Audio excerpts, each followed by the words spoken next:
Hello students, welcome back to our channel மாணவன் ஆசிரியர். இந்த வீடியோவில் நம்ம இரண்டாம் இடை பருவத் தேர்வு நவம்பர் 2024 7th ஸ்டாண்டர்ட் மேக்ஸ்க்கான கவர்மெண்ட்டோட official original Tamil medium question paper தான் பார்க்க போகிறோம். ஸோ இதை பார்க்குறதுக்கு முன்னாடி மாணவன் ஆசிரியர் யூடியூப் சேனல் சப்ஸ்கிரைப் பண்ணிடுங்க, வீடியோ ஃப்ரெண்ட்ஸுக்கு ஃபார்வர்ட் பண்ணிடுங்க. ஸோ டோட்டல் மார்க் வந்து 30 மார்க்கு. சரியான விடையினை தேர்ந்தெடுத்துள்ளதுக்கு ஒரு 4 இருக்குது, கோடிட்ட இடம் ஒரு 3 கொடுத்துருக்காங்க, சரியாக தவறாக இருக்குது. ஸோ நமக்கு 2 மார்க் கொஷின் பொறுத்த வரைக்கும் 4 × 2 8. ஒரு மனிதனுடைய உயரம் 165 சென்டிமீட்டர், இதனை மீட்டரில் குறிக்க ரொம்ப முக்கியமான சம்ம. தசம எண்களாக எழுதுக. 900 + 50 + 6 + 3/100. ஆரம் 14 சென்டிமீட்டர் உடைய வட்ட தகட்டின் சுற்றளவை காண்க. அடுக்கு விதியினை பயன்படுத்தி சுருக்குக. 72 / 5.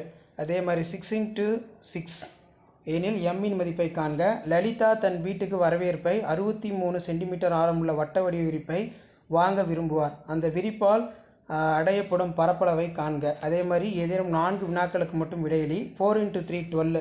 கீழ்கண்ட ஒற்றும் இடமதிப்பு அட்டவணைகள் குறித்து மற்றும் அடிக்கோட்டிட்ட இலக்கத்தின் மதிப்பை காண்க.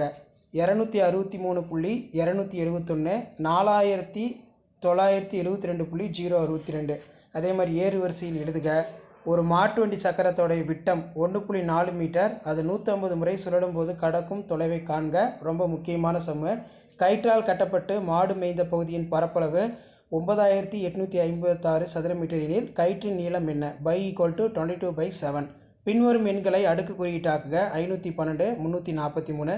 பின்வரும் கோவைகளை சுருக்கி அதன் படியினை காண்க. இது ரொம்ப முக்கியம். ஸோ இதான் 7th standard maths common second mid term test November 2024க்கான ஒரிஜினல் கொஷின் பேப்பர். மறக்காத இந்த வீடியோ ஃப்ரெண்ட்ஸுக்கு ஃபார்வர்ட் பண்ணுங்கள். மாணவன் ஆசிரியர் யூடியூப் சேனல் சப்ஸ்கிரைப் பண்ணுங்கள். பேட்டர்ன் பொறுத்த வரைக்கும் 30 மார்க் பேட்டர்ன் தான். Second mid term test November 2024 7th standard maths Tamil medium question paper.